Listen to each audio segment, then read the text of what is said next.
जो बचत की आदत का मजाक बनाता है वो मुसीबत में दूसरों के सामने हाथ फैलाता है। पैसे पेड़ पर नहीं उगते, इसे अपनी मेहनत से कमाना पड़ता है।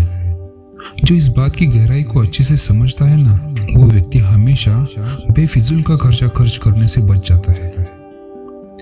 आपने अगर 1 रुपया बचाया है, यानी कि एक तरह से आपने 1 और रुपया कमा लिया है। मैं क्यों ये बचत के बारे में बता रहा हूँ या फिर बोल रहा हूँ? आपने मेरी पिछली वीडियो देखी है तो बता दूं, उसमें मैंने कहा था कि खुद की पाइपलाइन बनाना बहुत जरूरी है। अगर वो वीडियो आपने नहीं देखी है तो देख लेना, उसकी लिंक आपको मिल जाएगी डिस्क्रिप्शन में।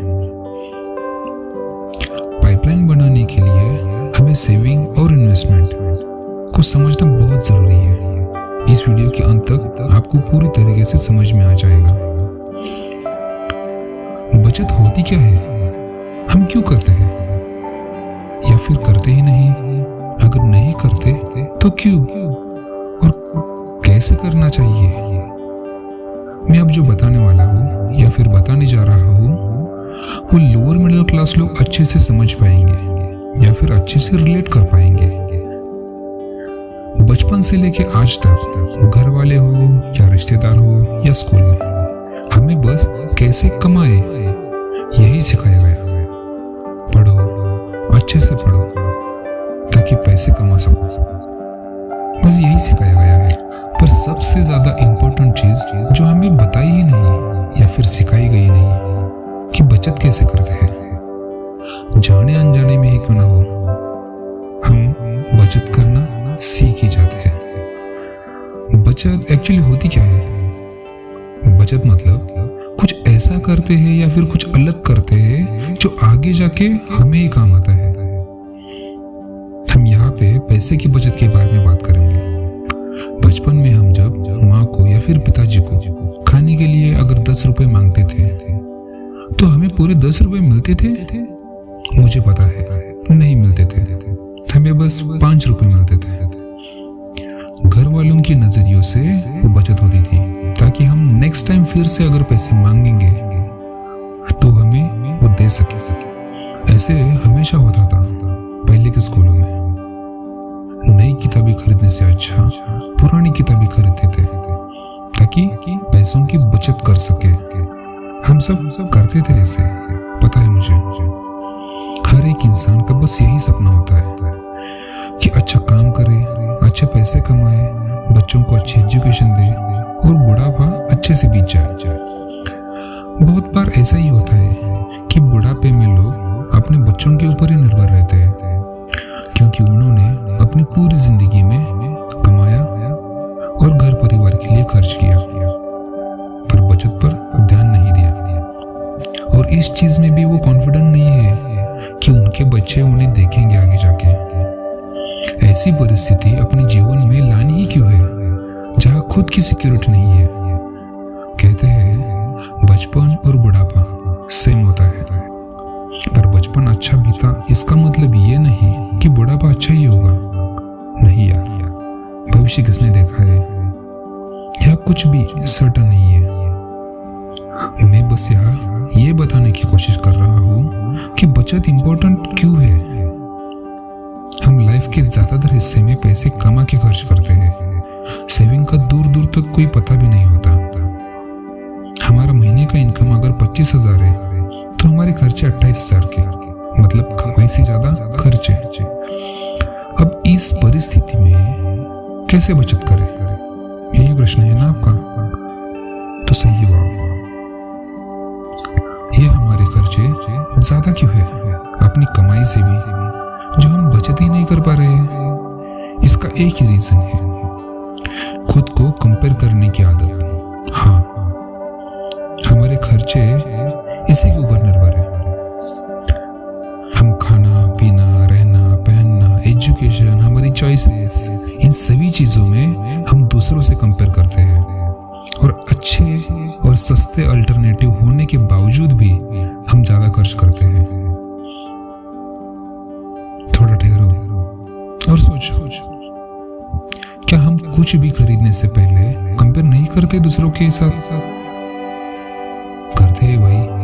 हमेशा करते हैं।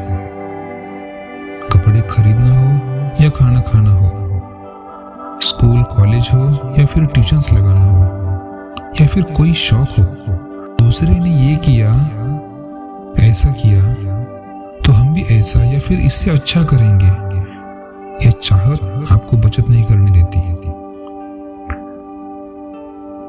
बिना खर्चों पे कंट्रोल किए आप बचत नहीं कर सकते, क्योंकि आप इनकम बढ़ाने के बारे में तो सोच ही नहीं रहे हो।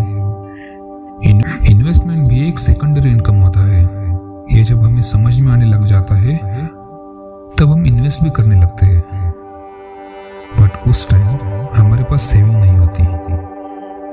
लोग कब समझेंगे? पता नहीं आपको कि पहले सेविंग होती है और फिर इन्वेस्टमेंट। यही पे हम गलती कर बैठते हैं और विपरीत परिस्थितियों का शिकार होते हैं। हमें ये बात नहीं पता चलता है कि इन्वेस्टमेंट में रिस्क होता है और हम अपनी कमाई का महत्वपूर्ण हिस्सा सेविंग से पहले इन्वेस्ट करते हैं। ये तो ऐसी बात हुई, अब तक शादी ही नहीं और बच्चे पैदा हो गए। इसका परिणाम तो आपको पता ही है। हमारे समाज में क्या होता है, तो पहले शादी कर लो, यानी पहले अच्छे से सेविंग कर लो। मेरे हिसाब से अगर आपके पास कोई जॉब नहीं है या फिर कोई काम भी नहीं है, तो भी आप खुद को और अपनी फैमिली को 3 साल तक संभाल पाओगे। इतनी सेविंग आपके पास होनी चाहिए, तब जाकर आप कोई इन्वेस्ट करना स्टार्ट करो। इन्वेस्ट करने के बहुत सारे ऑप्शंस आज मार्केट में अवेलेबल है। अभी कुछ साल पहले आई एक मूवी का एक डायलॉग है, जहां रिस्क है वहां इश्क है। भाई, इस मोह माया से बाहर निकलो और अपने सेविंग पे इश्क करो और फिर इन्वेस्टमेंट में रिस्क लो। प्ले सेफ, ये भी एक फिलॉसफी है, जहाँ हर कदम सोच समझ के और नॉलेज के साथ रखना चाहिए। नहीं तो ये इश्क के चक्कर में ऐसा रिस्क ले बैठोगे कि संभालना मुश्किल हो जाएगा। फिर खुद को कोसने में वैसे भी हम एक्सपर्ट हैं। ध्यान से सोचो और समझो कि सेविंग एंड इन्वेस्टमेंट कैसे एक दूसरे से अलग है। सेविंग हमें जल्द से जल्द करनी चाहिए ताकि हम लॉन्ग टर्म के लिए इन्वेस्ट कर पाए। आप अपनी कमाई का 10 से 20% सेविंग करना स्टार्ट करो। कितना भी डिफिकल्ट हो, पर करना स्टार्ट करो, क्योंकि बचत नहीं करोगे तो इन्वेस्ट नहीं कर पाओगे। बिना बचत के अगर इन्वेस्ट करोगे तो आप बड़े इश्क के साथ अपनी लाइफ की रिस्क ले रहे हो। पैसों की बचत के साथ टाइम की भी बचत करना सीख लो, ताकि वो इन्वेस्टमेंट करते समय आपको फायदेमंद हो। आजकल के लोगों को लगता है कि इन्वेस्ट करने से रिटर्न मिलते हैं, पर सेविंग ही नहीं है तो कहां से करोगे इन्वेस्ट? लोन लेके? यह लाइफ की सबसे बड़ी गलती होगी। Saving is always comes first, then investment. नहीं तो ये ऐसे होगा कि बिना किसी हथियार के आप युद्ध में उतरे हो, ना आपके पास ढाल है ना तलवार। कैसे जीतोगे युद्ध? सेविंग करना इतना भी कोई बड़ी बात नहीं है, बस ठान लो कि अपना भविष्य सिक्योर करना है, तो कुछ हिस्सा अलग से निकाल कर रखना पड़ेगा और अच्छे वक्त के साथ उसे इन्वेस्ट भी करना पड़ेगा। वरना वैसे भी हमारे देश में ना ही मंदिरों की कमी है भीख मांगने के लिए, और ना ही वृद्धाश्रम की कमी है बिन बुनियादी जीवन जी के मरने के लिए। तो आप खुद सोचो कि आपको क्या करना है, बचत करना है या नहीं, अच्छी जगह इन्वेस्ट करना है या नहीं। तो शुरुआत कर लो आज से ही, थोड़ा सा ही सही, पर शुरू तो करो। 1 रुपए से स्टार्ट करो, आपको पता भी नहीं चलेगा कि वो भी आपकी कितनी सहायता करेगा आपके बुरे वक्त में। पैसा सब कुछ नहीं है, पर सब कुछ के लिए पैसों की जरूरत होती है। इन्वेस्ट करते समय आपको कंपाउंडिंग इंटरेस्ट का ख्याल रखना बहुत जरूरी है। ये है क्या, कैसे किया जाता है? तो मेरी अगली वीडियो इसी टॉपिक पे आ रही है, तो मिलते हैं अगली वीडियो में। अगर आपने